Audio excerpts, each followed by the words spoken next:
Hello and welcome back to Inclusive Design 24 2024, brought to you this year in partnership with our Platinum supporters, Barrier Break and Intopia, and our Gold supporters, Infoaxia and Tetralogical.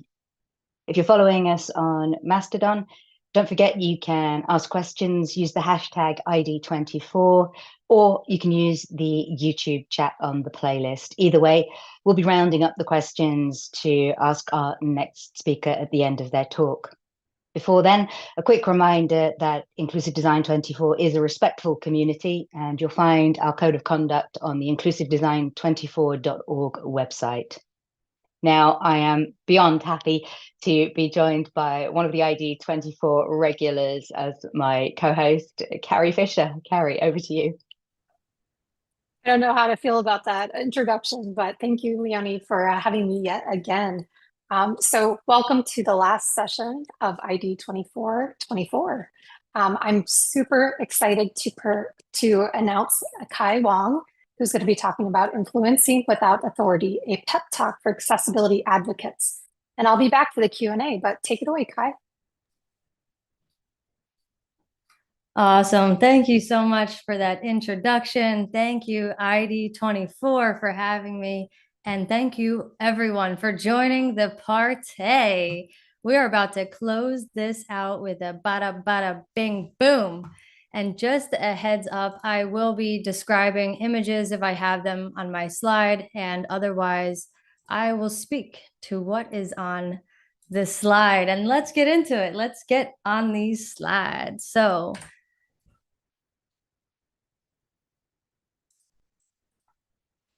more than 1 billion people in the world have a disability.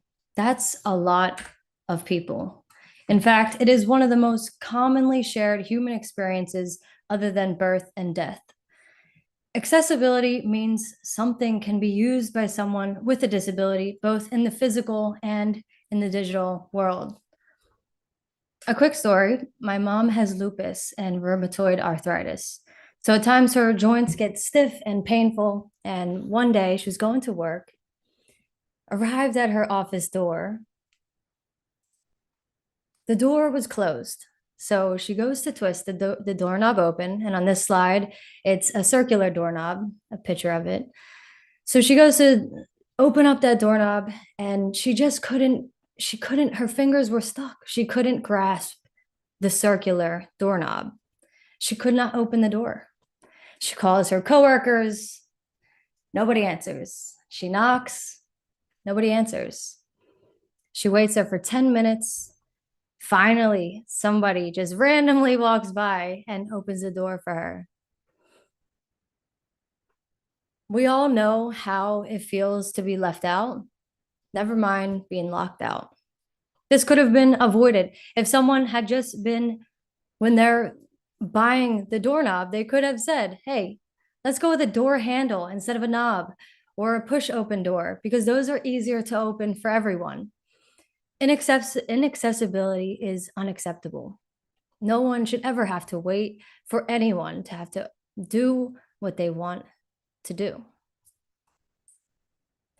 Let's talk about the digital front door.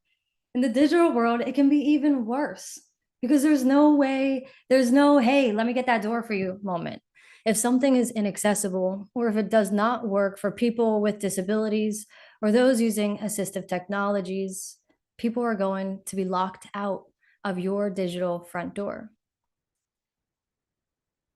As a non-binary, queer, biracial person with ADHD, I know the pain of being othered.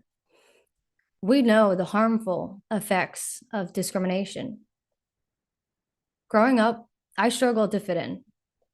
I used to think the internet was the only safe space where I could fit in, but no. The digital world too discriminates.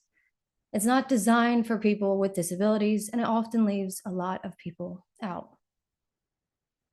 WebAIM Million, a report on the accessibility of the top 1 million websites, found that 95% of homepages have accessibility issues, and this was in 2024. That's a big number. So if the digital world is not accessible today, how do we get there? Well, just as wheelchair ramps do not magically appear, digital accessibility needs to be built into technology. We need change. We need to be intentional. We need to be influential.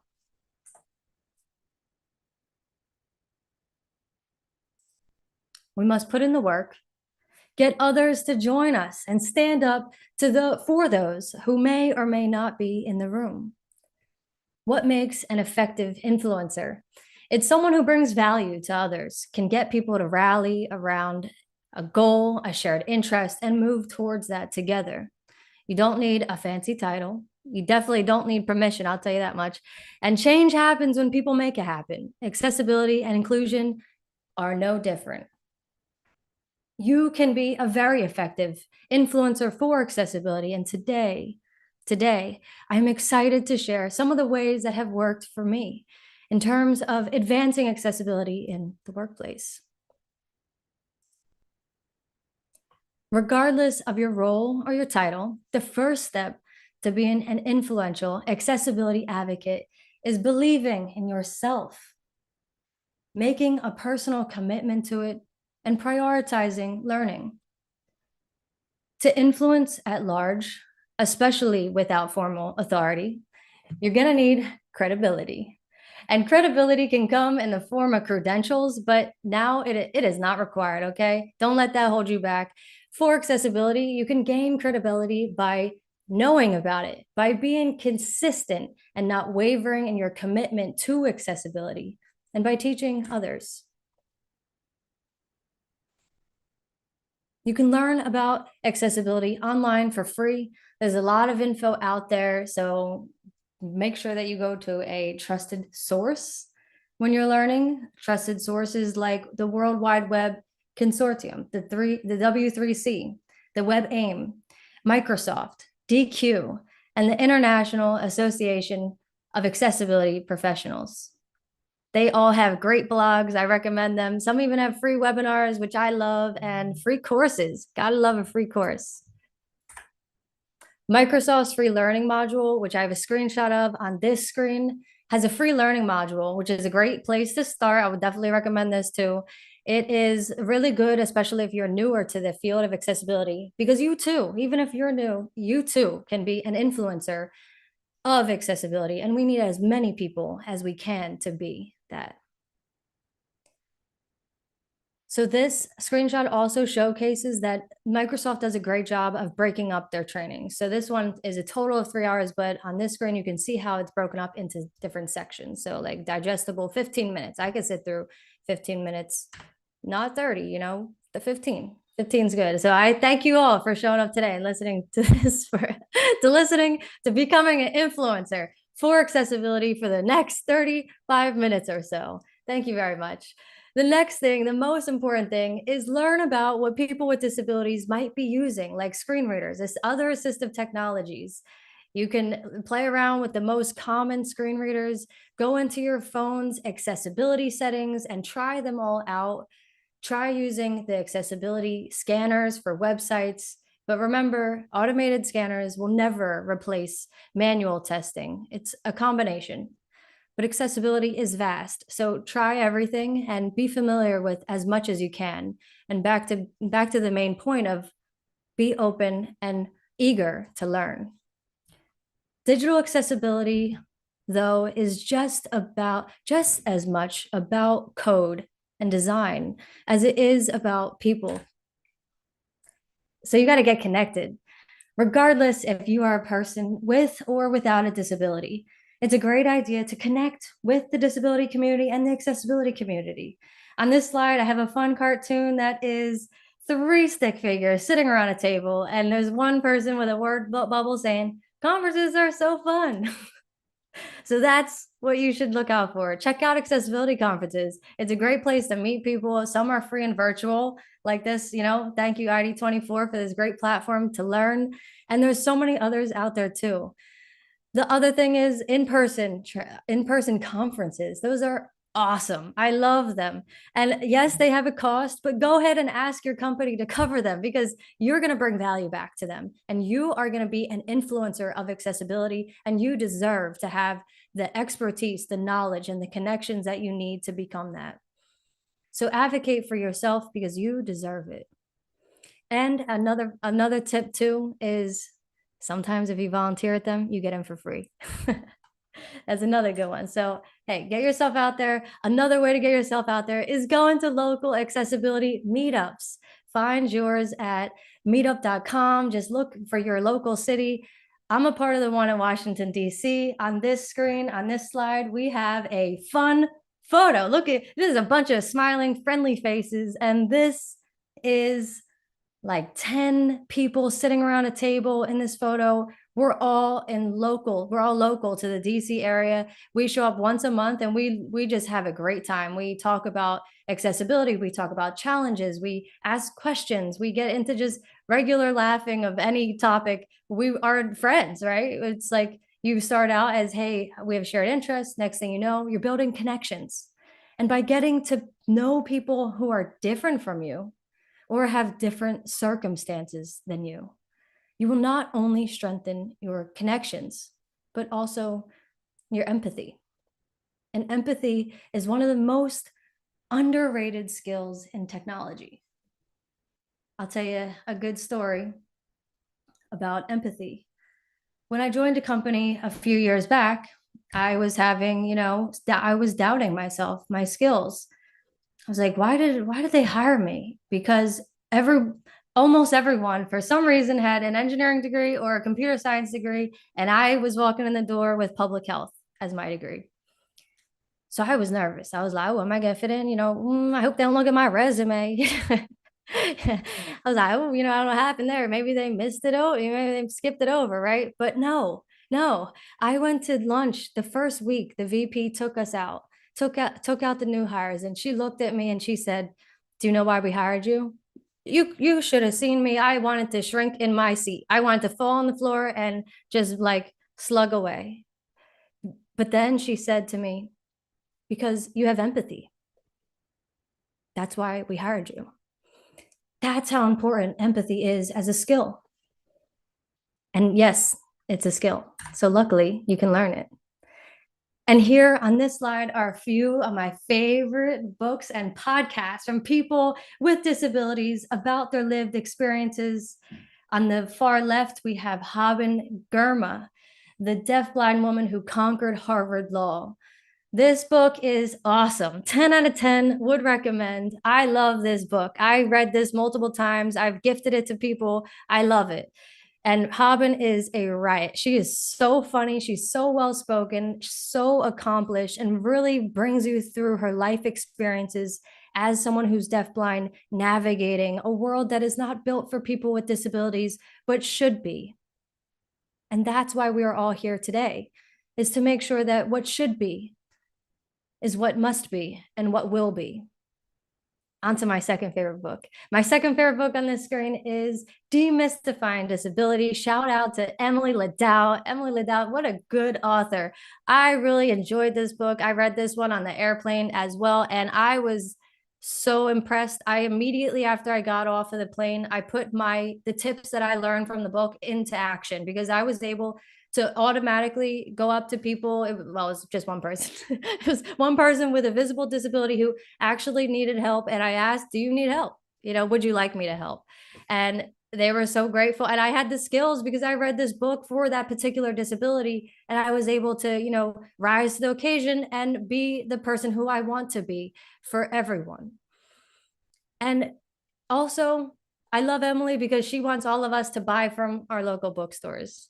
That's how you know, good person. So head out there. And the last one on this is a podcast, Changing the Perception of Blindness with David Steinmetz. Great podcast. I recommend this one. David does a great job of making it very casual, talks about his disability of being blind. And he, on the podcast cover, you can see him with his guide dog.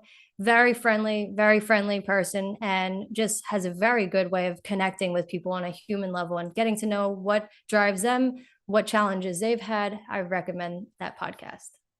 Speaking of great teachers, there's a lot of people that don't know about accessibility.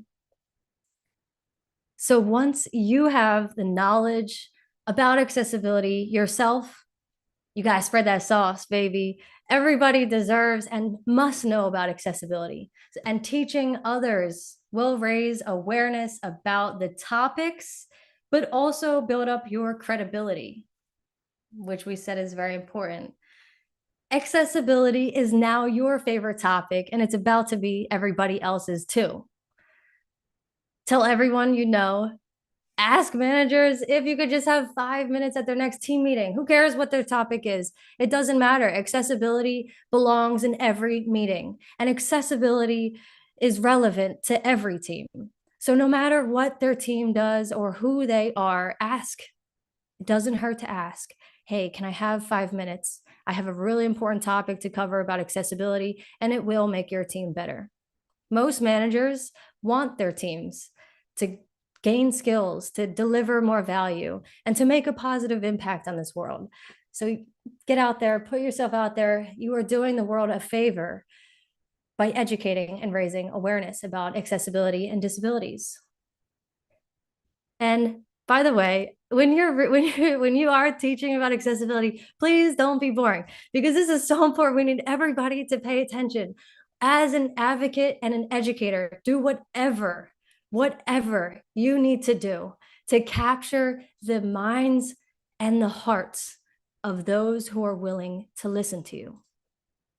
Go in there and have a blast. I want you to teach with intention and enthusiasm. On this slide here, I'm sharing my favorite 3 E's of education. There's a lot of E's out there. You'd be surprised how many E's of education there are out there, but these are my favorite 3. The first one is educate. Know your audience. You know what you came in to do. Educate on that topic and really think it through. Who are you teaching, and what is the message that you want them to walk away with? Make sure that you are giving actionable advice, explaining key terms, highlighting the importance of the topic, sharing statistics, and use inclusive language. The second E, I love it. Engage. Keep the interest high, okay? The new KPI is keep people interested. KPI, okay? Do polls, quizzes, make quizzes cool again. Like, what happened to quizzes? Why are they so not cool? Make them cool again. And practice. Practice is going to make you feel comfortable, and it's going to help you engage other people and practice with them as well. Like, have them practice whatever you're teaching them. Add visuals, of course, with alt text, and of course, describe your slides so you're most inclusive to all audiences. Offering support and gather feedback. And leave time for questions. Oh, okay. Number 3 is giving number 2 a run for its money, because I love this E. Entertain, baby. Bring energy. Be real. Avoid reading the slides like I am here, but it is an exemption. This is one exemption. Share stories. Use analogies. Sprinkle some jokes. Okay, we all love sprinkles. Sprinkle some jokes. Keep it casual. And most of all, have fun. And I'm loving the chat right now. Thank you so much. This is awesome. Awesome example of engagement with the chat popping right now. I love it. Keep it coming. And shout out to Asha. Asha, thank you so much. This is an example of having fun while teaching accessibility. One time, me and my teammate, Asha Sachdeva, and I dressed up with chef hats and a kitchen background, a virtual background that was a cartoon kitchen. You think I wanted to do this showing up to a very corporate meeting? No. But do you think I wanted people to learn and listen to me? Yes. And that's what you have to tell yourself. Tell yourself, I'm going to go in there and have fun, because yes, it's silly and like I might laugh about it, but also because people like to have fun, and we're going to leverage that. People are going to have fun, and we're going to teach them accessibility. And by the way, this slide is a cute cartoon penguin with sunglasses on, just here to remind you that you're cool. Don't forget that. Build relationships. Next, onto the next stage here, building relationships. While teaching others, also try to build meaningful relationships. Influence thrives on connections. And remember, accessibility is a shared responsibility. So you are going to need as many people as you can to be in on this. When you build relationships, the key is life moves fast, but slow down. Get to know people. Find out what drives them. What's important to people. Why did someone show up to your training? Why did somebody join this company? Find out why are they here or what matters to them, because later that will be very important for leveraging and for amplifying through allies that you will build as you gain relationships. And as you gain relationships, you might be wondering, where am I going to find all these people? Gosh, where are these people at? So on this slide, I'm giving some ideas. Build strong relationships with various people everywhere you can, in your company, in your industry, in your community. Where can you meet people at? Everywhere. But here's a few examples. Number one, volunteering. Volunteering, a lot of local volunteering, or in your company, there's volunteering. In trainings, employee newsletters. You know what you can do? You could go through an employee newsletter and be like, wait, that person wrote about their recent dog that they have. I like dogs. Let me go ping them, and I'm going to connect with them on a shared interest. Hey, I saw your cute dog. I like dogs too. What do you think about accessibility? Okay, have a little more finesse with it. Like, don't bring up accessibility right away, right? It's like when you're dating, you don't bring up certain things on date one, but like by date three, yes, you are hearing about accessibility. By the third time you're hanging out with me, oh, you've heard accessibility, you've heard it, and you probably are now in my training. Sorry, I got so excited. I moved the slide forward. So back to this is virtual team chats in the office. Just go hang out at the coffee pot. Okay, there's good conversations to be had at the coffee pot. The next one is new hires. I love new hires. When they come in the front door, know that you're about to be their friend because you have resources to share with them, including accessibility ones. And plus, people always remember how you made them feel when you welcome them. They will make very strong allies down the road. And the last tip I have here is business or employee resource groups, or BRGs, ERGs, either one. So this is a very good one, and I would say join it. If your company has one, join it. That's it. Mic drop. Join it. It's worth it. You're going to make connections, and you will build relationships and find people who are also looking to build relationships. So a win-win. And if your company doesn't have some of these, I want you to pick one. Pick one and start it. Is no one organizing volunteer events at your company? Oh, no problem. Start it. You're going to start it. If you want to be an influencer, if you're going to influence change, this is so meaningful. This change is so impactful. Do whatever it takes to meet people, build relationships, and drive action. Now, I want to talk about meeting people where they are. This is also really important. This slide says meet people where they are, but it has a word bubble above it that says it's okay to not know. What matters is you are willing to learn. That word bubble is something I want you to keep in mind and to say often to people. It is very helpful because a lot of people, like we said, they just don't know about accessibility or they're embarrassed to be wrong. Your job as an influencer is to make it safe to learn about it. Remember, everyone starts somewhere. Make it a safe space for people to get it wrong, give grace, help people learn. And if it helps, understand and research a little bit about the stages of behavior change. If you're facing a lot of friction and you see a lot of people who are pushing back on you and it's really disheartening, just don't lose hope and look up the stages of behavior change, because the earliest stage of behavior change is denial and ignorance, because they don't know. So they're denying, oh, I don't need, that's not for me, but that doesn't mean a no. That's not a no. That's a, you should check back with them later. Do a few more trainings and then check back with them later. So anyway, don't lose hope is the point. And my last point on my last like drive home moment here is that if you do find somebody is trying to teach people about accessibility, or you see somebody who they care, right? They care, but they might have low contrast on their slides. Or they made a post on LinkedIn. They messed up, maybe it was not accessible to all, but they were trying. I want to encourage you to first call them in before calling them out. Giving feedback in private allows the person to take responsibility, correct it on their own, and move forward. And through that, you'll build a better relationship and a better ally. I'll tell a story about this one. I'm flying home from a conference and I can't wait to share a picture from the conference on LinkedIn. So I go to post it on LinkedIn. I post it. I'm writing the post actually. And the post, the image, of course, I'm going to put alt text. Of course.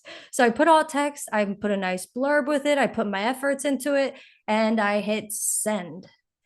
So the plan lanes, I guess my Wi-Fi kicks back in, and pretty shortly after, I get a message from my friend who's blind saying, Kai, you think you could add alt text to that image? And I was devastated. I was like, what do you mean there's no alt text? I put alt text. Like, I literally spent time writing that alt text. And I don't know what happened. It was not intentional. I guess what happened was the plan landed and my alt text did not. So that moment, though, my friend, he built trust between us. He didn't call me out on the post. He didn't shame me. He didn't just assume I must be a horrible person. He just pinged me on the side and say, hey, you think you could add that? And immediately added it. I added it. I thanked him. And now, we're still friends. And I really respect him for that. So just a little story on that. So now let's talk about driving change. When you have the knowledge, relationships, and allies to make things happen, you can drive change, and you will drive change. Bring accessibility into your work and your team, okay? Talk about it. Be the person who talks about it. Be the person who brings it up in all these meetings, any dinner party you have, everywhere you go, bring it up. You're going to lunch with your manager, guess what you're updating him on? The most recent thing you learned on accessibility. Oh, we're doing planning now for the next design sprint. Oh, perfect. I can't wait to bring up accessibility. Add a note about how you care about inclusion in any meeting invites you have. Just a simple one-liner. So easy. Put it in any meetings you have with over like 5 people in it. Just saying, hey, inclusivity note. I care about inclusion. Let me know if there's anything I can do to support you in this meeting. That's it. Boom. Creating a safe space, giving people opportunity to reach out, and setting the tone. This is going to be an inclusive meeting. The other thing, attend accessibility events. Bring them back to your team. Don't just attend these conferences. Go back to work and give that conference to your team. You are an influencer of change and you are bringing the knowledge back. Share those learnings that you get, pay it forward.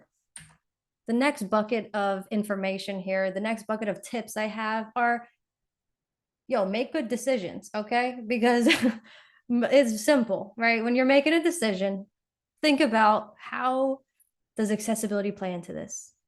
For example, make good color choices. Write alt text for your images and don't do it on airplane Wi-Fi.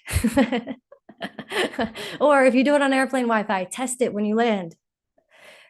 The other one is like if you're choosing a format for something, go with the route of I want accessibility.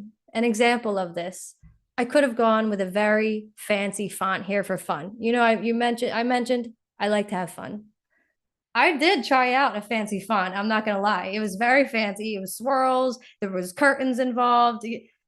I know some people here know how I love a good curtain moment where there's all fonts, but you know what? When I'm educating and when I'm talking to accessibility, especially any large audience, I am going to always choose accessibility first over fun, because fun is accessible as well. Actually, if you're having fun right now, let's just prove that point by dropping a like and hitting the subscribe button, baby. Please hit that subscribe, drop some likes, give me some hearts. If you like accessibility, drop a heart. Okay, thank you. Thank you so much. All right. So the other one is check your work. Use accessibility checkers on your own work and fix issues. Add alternative text, like I mentioned. That's another one about checking your work. Now go see how does it sound on a screen reader in context of your actual work. And if you're involved in the creation of anything digital, please test it for accessibility before passing it on to anyone else. By doing these things yourself, you're leading by example and making your work more accessible. The last category is job responsibilities. Make it a part of your day-to-day. Bring it into your own job responsibilities. Like, for example, if you are a developer, make it just your everyday norm to not only code, but also to run it through an accessibility checker. That's just a part of your steps. Easy. Make it a part of your job. The last point here is that effective change leaders have a vision and a plan to get there. So a part of your job responsibilities and a part of your responsibilities as an influencer of accessibility is to define your vision, set goals, and track progress. You know, I think it takes a lot of believing in yourself before others do. But if you can be that brave person that also believes in others before they do, that also will amplify the impact that you have and the connections you can make. It's going back to that slow down. A part of your job responsibility too can be to advance accessibility beyond your team. Whether or not accessibility is in your job title or not, accessibility is everyone's responsibility, and being an influencer of accessibility is not going to be your job title. It doesn't need to be. Like we mentioned, no title needed, no credentials needed. We just need credibility, relationships, and we need the knowledge as well. And now we're going to talk about how to bring it beyond ourselves. The number one tip here I have is within the category, the first category is good communication and advocacy. And the first tip for this one is don't just tell people what to do. Tell them why and how. That is so important. Don't just tell them what to do. Tell them why and how. You know, I was talking to one of my teammates the other day, Gina, and she had mentioned, you know, accessibility is one of those edge case type of roles or advocacy, because you have to advocate for why is it important. You know, she's making a funny joke of like, accountants don't have to ever justify what they do, but accessibility is exciting because you also get to advocate for what you do. So that goes back to the point of don't just tell people what to do. Tell them why and how. Find the best way to get someone's buy-in. Talk about disabilities and accessibility openly and often. Be sure when you talk about it that it doesn't come across as criticism. I know we get a little bit tired at times, but when you help people to understand things from a certain point of view and you don't say, hey, your app stinks completely. When you talk like your app stinks completely, there is no room for improvement. That's not like very good because it doesn't give them direction. And it might make them feel embarrassed, right? And back to what we were saying before is we're not here to make people feel embarrassed. We want people to feel energized by the opportunities that accessibility provides the world and the urgency in which we must feel for accessibility because it has real impact on people. The other thing you can do is make sure you just create a Teams or a Slack channel for accessibility advocates or anyone who wants to learn about accessibility. Like, go pop in there, answer a question once a day, do what you can to give people information, but also allow other advocates to come in, and all of a sudden you're going to build a culture around accessibility and inclusion. Next, we want to talk about collaboration and partnerships. Partner with allies who are in leadership roles to champion accessibility in their areas. Join the ERG, like we mentioned, share resources, and offer knowledge sharing sessions to allies who lead teams. And here's a quick story on that. A colleague of mine, Beth, had attended one of my, 15 to 30-minute trainings on just basic accessibility. I didn't hear from, no updates, nothing. Didn't hear from Beth for a few months. Come to find out, she's been busy at work. After that training, she went back to her team and she said, all of our training and education that we give our employees are going to have captions on them. Because she then had the knowledge of the impact of when things are not accessible.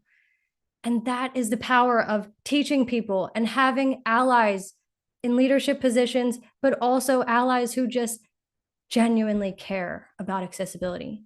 Those are the people who are going to drive change at large.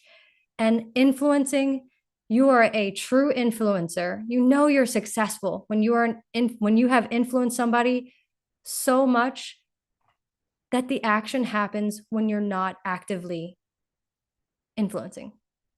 When you're not looking, they're taking action. That's when you've been successful, and keep going forward. At times I know it could be easy that you might get knocked down. Keep getting back up. This is worth it. And you have what it takes to be an influencer. Along the way, make sure you do give feedback to people that you work with. Let them know what's working and what's not working. If you find something you can make better for their disability, or for that they just mentioned, hey, this is better for the way I learn. Same with you. If you find out there's a better way somebody can teach you, share it. Give the feedback. Be specific. Lastly, integrate it into processes and procedures. Now, this one's important. Get accessibility added into standard operating procedures, into templates. Make optional accessibility fields change to required. Okay, like alt text required in any content management system. That's required, no longer optional under your view, under your influential leadership. Oh, yep, that's right. And as you are now going to be influencing a lot of people and meeting a lot of people, you're going to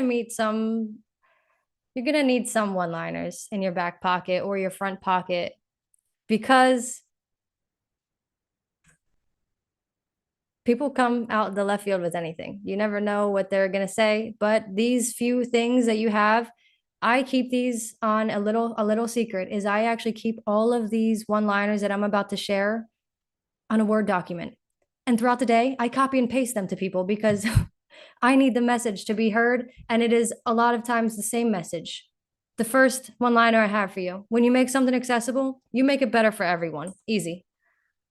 Second one, accessible design's good design. Love that one. Third one, have you considered how someone who's blind might use your product? Ooh, love that one. Good one. That's a question you should always ask. Okay, here's another question. How can we make this more inclusive? Ooh, now you got the people thinking. Accessibility, usability, and compliance. Accessibility is usability and compliance. This one I almost got tattooed on me because I like it so much. I heard that in a training once. I can't remember who said it, but whoever you are, you might be a tattoo of mine soon. Lastly, this one. Everyone gear up. Hit them with the discrimination's not cool. I don't like to say no to a lot of things, but somebody trying to discriminate, saying no to discrimination, it feels good. It feels real good. Okay, so now on to, how about the situations when people come at you with just things, you'll get it. You'll get it when I go onto these slides. Okay, the first one, somebody comes to you, they say, it's gonna take too long. Oh, nope, you're gonna be prepared for that one too, because your one-liner is, actually, it's faster and it's cheaper to build accessibility in from the start. Ooh. No customers with disabilities. Oh, that's not true. Disabilities are very common. Let's not assume otherwise. That's what you're going to say back.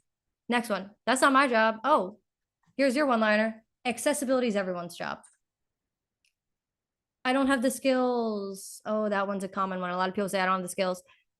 You're going to say back, ooh, good news. Can I invite you to my next training on it?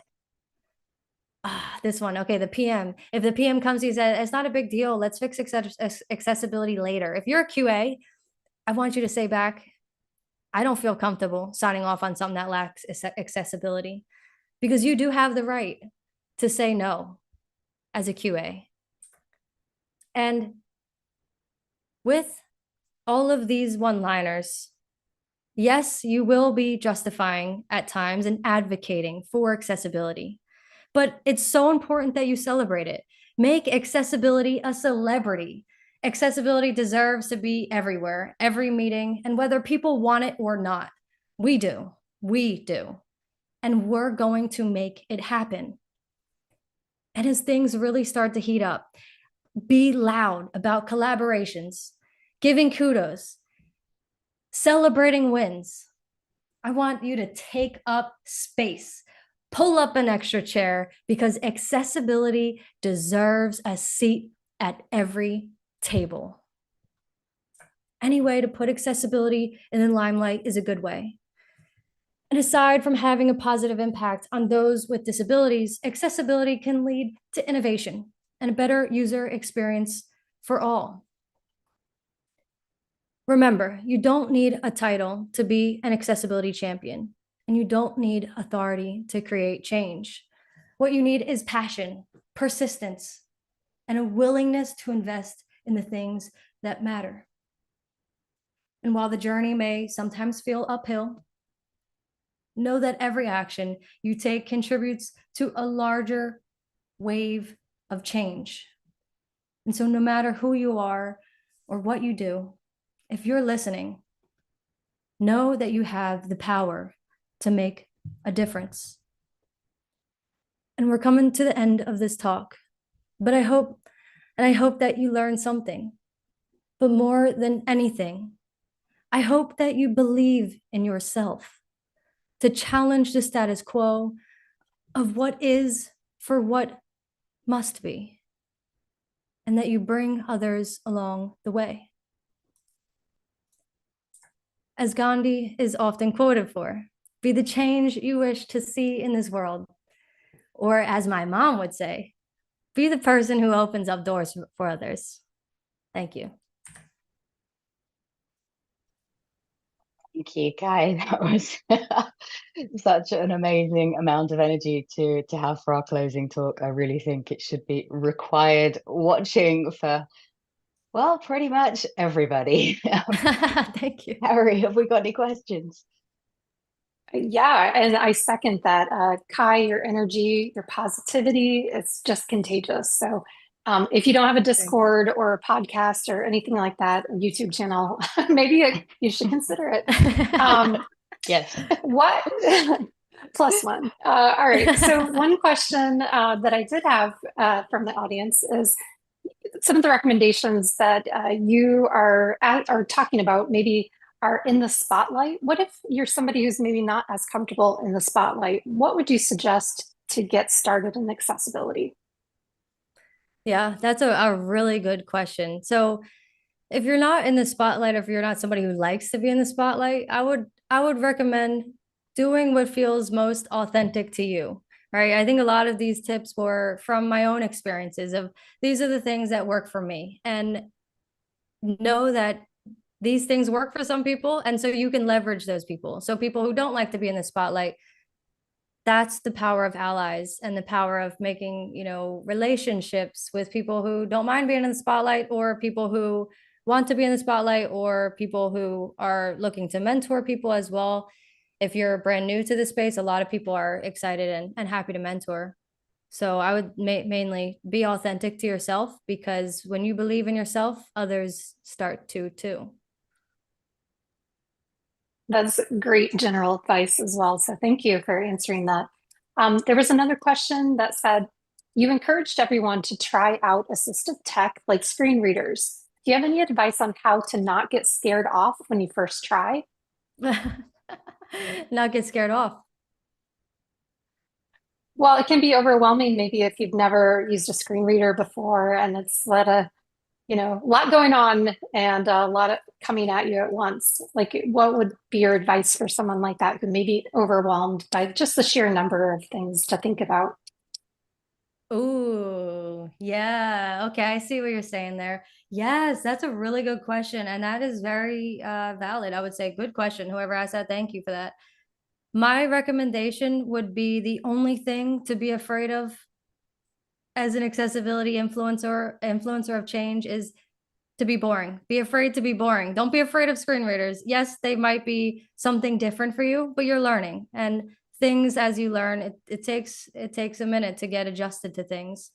But always ground yourself in knowing that this is important. Push past those uncomfortable moments because this is fighting for everyone who is in so many uncomfortable moments.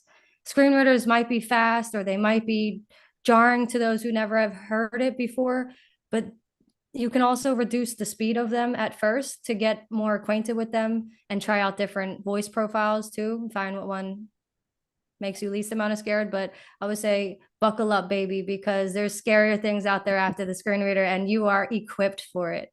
Don't worry. Thank you for that question. I love that. Motivational speaker could be like your third career after, YouTuber, an accessibility advocate.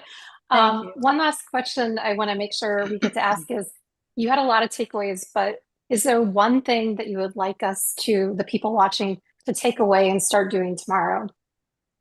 Ooh, start doing tomorrow. That's a good one. Wow. I'm impressed by that question.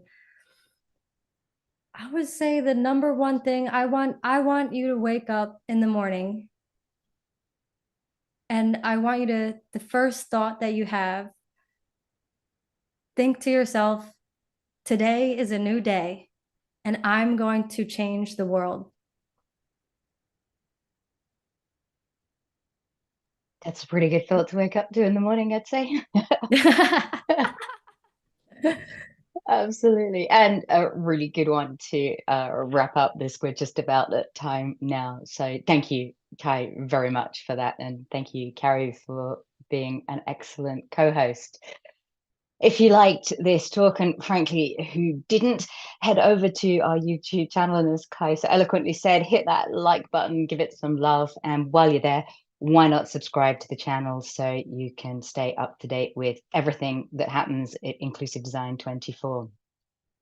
This year, Inclusive Design 24 was brought to you with help from our supporters, Barrier Break, Intopia, Infoaxia, Tetralogical, Intuit, Adrian Roselli LLC, Assistive Labs, the Law Office of Lainey Feingold, Skyscanner, and Vespero. Thank you, all of you.